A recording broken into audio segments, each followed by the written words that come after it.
விசுவாச வாழ்வு எனும் போராட்டத்தில் ஈடுபடு, நிலை வாழ்வை பற்றிக்கொள், அதற்காகவே அழைக்கப்பட்டிருக்கிறாய். 1 தீமோத்தேயு 6ஆம் அதிகாரம் 12வது வசனம். இன்றைக்கு தூய ஜான் கிறிசோஸ்தம் அவர்களுடைய திருநாளாயிருக்கு. அவர் மரித்த ஒரு நாள். இவர் யார் அப்படின்னு பாத்தீங்கன்னா, கிபி 349 அந்தியோகியால பிறந்தார். அவர் கிபி 367 இவர் பேராயராக அபிஷேகம் பண்ணப்பட்டாங்க.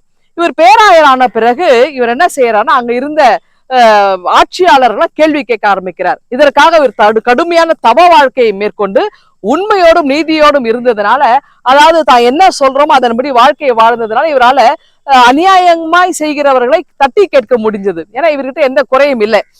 அப்போ இவர் என்ன பண்ண, ஆட்சியாளர்களையும் பணக்காரர்களையும் சாட ஆரம்பிக்கிறார். அதாவது பணங்கள் செல்வம் எல்லாம் ஒரே இடம் குவிந்து இருக்கிறதே, இது தனி உடைமை ஆக்கப்பட்டிருக்கிறது, இருப்பவர்கள் இல்லாதவரோடு பகிர்ந்தளித்து வாழுங்க அப்படின்னு ஒரு கடுமையான ஒரு விஷயத்த சொல்றார்.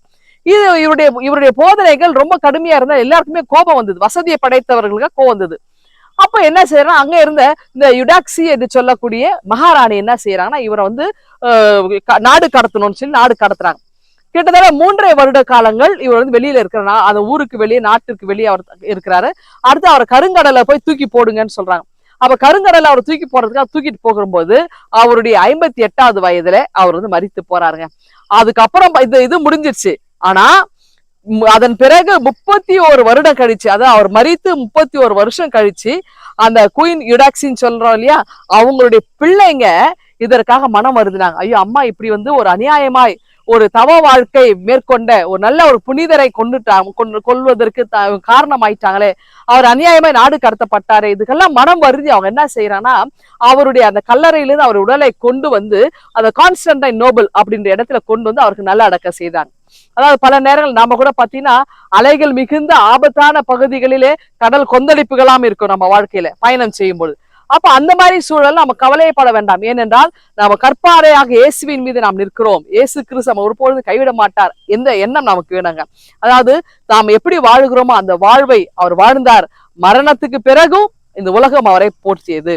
ஆகவே ஜான் கிறிசோஸ்தம் போல அவர் ஆண்டவர் இயேசுவினிடம் இருந்து கற்றுக்கொண்ட பாடம், இயேசுவிடம் இருந்து அவர் தவ வாழ்க்கையில அவர் கண்ட அனுபவம் நமக்கும் இந்த நாளிலே தேவைப்படுகிறது. நாமும் ஆண்டவர் இயேசுவிடம் கற்றுக்கொள்ளுவோம். அனுதினமும் ஆண்டவருடைய பாதத்தில் அமர்ந்திருந்து ஜபத்தின் வழியாக, நோன்பு இருப்பதின் வழியாக நம்மை ஆண்டவரிடம் அர்ப்பணிப்போமா? இந்த சிந்தனையோடு இந்த நாளை துவங்குங்கள். ஆண்டவர்களை ஆசீர்வதிப்பாராக. ஆமேன். எங்கள் அன்பின் ஆண்டவரே, இந்த நாளை எங்களுக்கு ஆசீர்வாதமா அமைய கிருபை தாரும். மீட்பரே ஜெபிக்கிறோம் எங்கள் அன்பின் கடவுளே. ஆம்.